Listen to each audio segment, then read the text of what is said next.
चौटाला जी ने, ब्रिज शर्मा जी मेरी जिम्मेवारी लगाई कि कार्यकर्ताओं का आभार और आभार के साथ साथ जो हमारे 6 सेल है पार्टी के, उसका पूर्ण गठन हल्के लेवल पर, हल्का कार्यकारिणी के साथ हम जनवरी माह में कंप्लीट करें।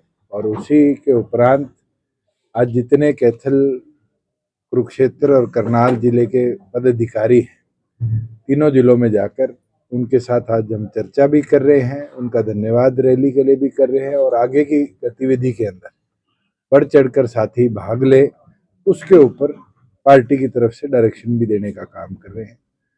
उसके साथ साथ जो प्रदेश की परिस्थितियां हैं, उन परिस्थितियों के बारे में भी आम जनता के बीच में जाकर चर्चा, पार्टी कार्यकर्ताओं के घरों पर झंडा अभियान, इन सब को अब अगले 1 महीने में कार्यकर्ता सारे मिलकर लेकर आगे बढ़े। इसी कार्रवाई के साथ पार्टी अब मैदान में उतरेगी। सर, लॉ एंड ऑर्डर को लेकर क्या कहेंगे? तो लॉ एंड ऑर्डर की तो बद से बदहाल हालत है। आपने खुद देखा है डवाली के अंदर किस तरह 4 साल की एक बच्ची के साथ जो घटनाक्रम हुआ, चाहे वो एमडीयू के अंदर बुलेट प्रूफ गाड़ी लेके छात्रों को कुचलने का प्रयास हुआ। और मैं तो यहाँ आ रहा था, अभी अभी कोई कैथल जिले की घटना आई है जहाँ 2 व्यापारियों को गोली मार दी गई कुंडरी के पास। इस तरह के लॉलेसनेस स्टेट में इतिहास में तो हमें देखने को नहीं मिली। हमने वो दौर भी बंसीलाल जी की सरकार का देखा है जहाँ लॉलेसनेस शराबबंदी के बाद बढ़ी थी, मगर उसको भी कंट्रोल किया गया।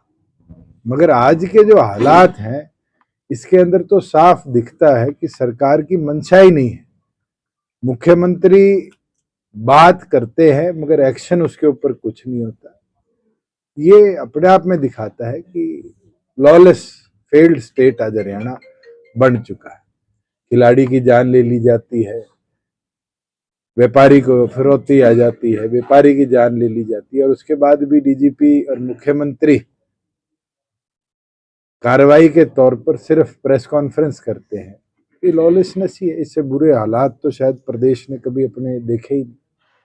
इस तरह से जयंती विजय जी की परिवार की जो सिक्योरिटी सुरक्षा चलो वो मामला अलग है। लॉलेसनेस और उसके अंदर बहुत अंतर है। हमारे लोकसभा कैंडिडेट के ऊपर गोली चलती है और गोली चलने के बाद पुलिस 11 लोगों को गिरफ्तार करती है, जिनमें 5 का इनकाउंटर किया जाता है, और फिर ये कह दिया जाता है कि थ्रेट परसेप्शन नहीं है। ये तो दिखाती है सरकार की मंशा।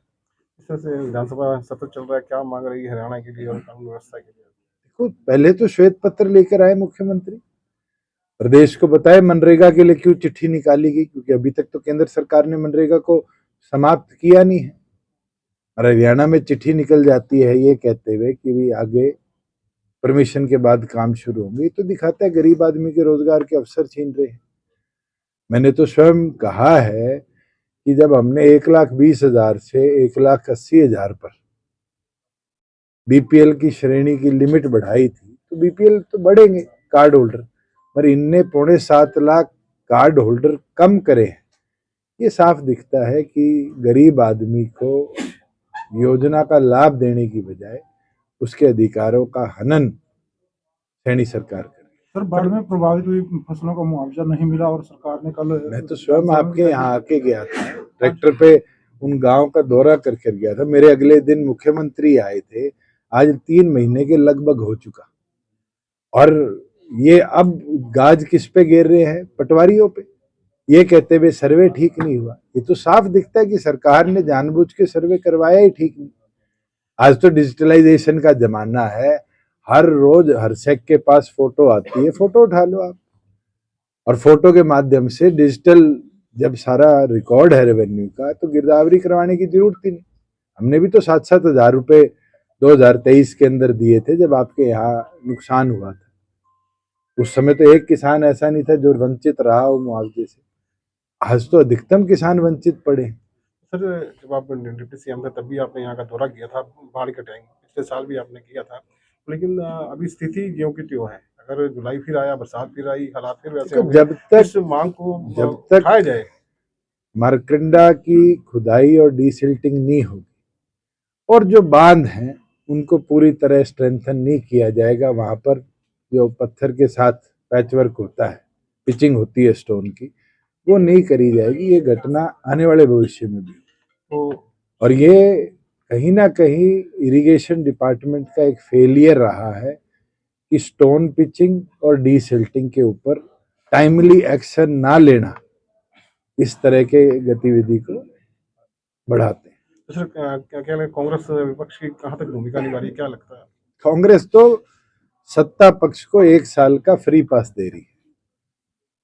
आज ना तो बीजेपी का कोई विधायक बागी है, ना कोई ऐसा विषय है अविश्वास प्रस्ताव लाने का, ना कांग्रेस के पास वो आंकड़े हैं, पर उसके बावजूद भी सदन में अविश्वास प्रस्ताव लाना ये दिखाता है कि भूपेंद्र हुड्डा जी कोई स्टेट इंफॉर्मेशन कमिश्नर अपना लगवा लेंगे या कोई और ऐसी पदोन्नति कराने के चक्कर में सैनी सरकार को एक फ्री पास देने के परियोजना के तहत इस अविश्वास प्रस्ताव को विधानसभा में लेकर आए। हरियाणा में भाजपा के लगभग 1.25 साल का टाइम होता है सरकार का, तो कितने नंबर देंगे इनको? आप मुझे ये बता दो,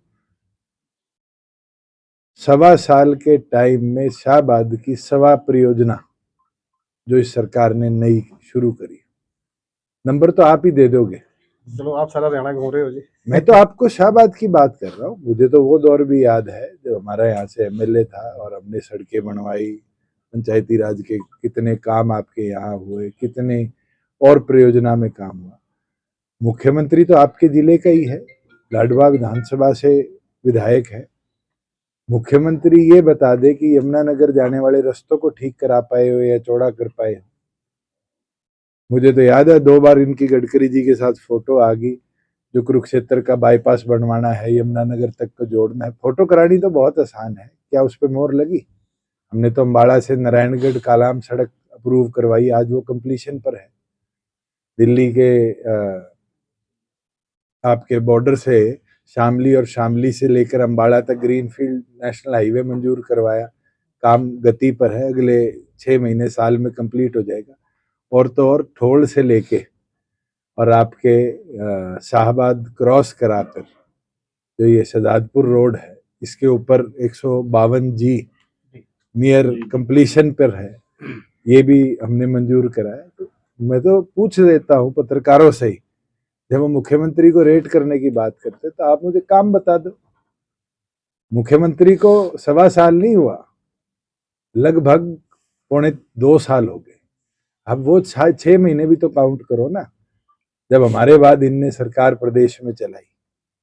और इस पूरे दौर में गुंडों के लिए, बदमाशों के लिए, असामाजिक तत्वों के लिए शब्द तो मुख्यमंत्री ने बहुत बड़े बड़े कहे, पीछे उनको जेलों से ला लाकर उनकी परेड भी कराई।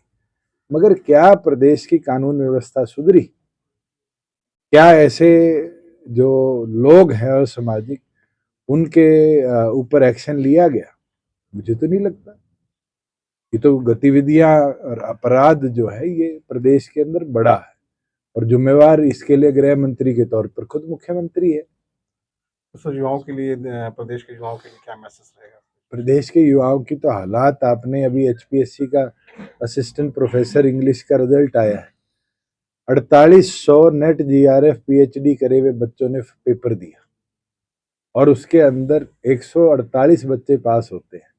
आप सोच लो, फिर तो बच्चे डोंकी रूट से विदेश ही भागेंगे और उनके पास क्या अवसर रहेगा। जब हमारा पब्लिक सर्विस कमीशन का हालात ऐसी है कि क्वालिफाइड एजुकेटेड बच्चों को वो रिजेक्ट कर रहे हैं, तो भविष्य में रोजगार के अवसर ही और कहाँ दे पाएंगे? फिर तो पीएन लगा देंगे, चपरासी लगा देंगे। सर सिक्योरिटी को लेकर आपका मुद्दा संक्षेप के लिए आप हरियाणा सरकार में कैबिनेट मंत्री का कौन दिग्विजय चौटाला? चलो उनको भी पता है कौन है, मुझे नहीं लगता कि मुझे वेरिफिकेशन करने की जरूरत है। आपका विधायक रह लिया, आपको भी पता है कैसे। सर जैसे कि पार्टी के जज्बा को मजबूत करने के लिए और क्या रणनीति बनाई है? पार्टी संगठन के अंदर हमारे 6 सेल हैं, किसान cell, SC cell, BC cell, महिला, युवा और जनरल बॉडी। इन 6 सेलों के अंदर अभी जिला कार्यकारिणियां घोषित हुई है और जनरल की हल्का कार्यकारिणी भी घोषित हुई। आज कार्यकर्ताओं की जिम्मेवारी है कि अगले 1 महीने के अंदर सेलों की हल्का कार्यकारिणी पूरी तौर पर बनाकर पार्टी के वर्करों को जिम्मेवारी देकर आगे की कार्रवाई में उनको जिम्मेवारी के साथ बढ़ाएं। सर आपने एक खबर देखी होगी जिसमें नीतीश कुमार जी ने कहा मुस्लिम महिला का हिजाब खींचा, उसको लेकर देखिए क्या घटना है मुझे ज़्यादा विशेष कर तो नहीं पता, मगर बहुत से टीवी चैनलों ने दोनों पक्ष सुनाए हैं। उस ना घटना के दौरान आप वहाँ थे ना मैं यहाँ था।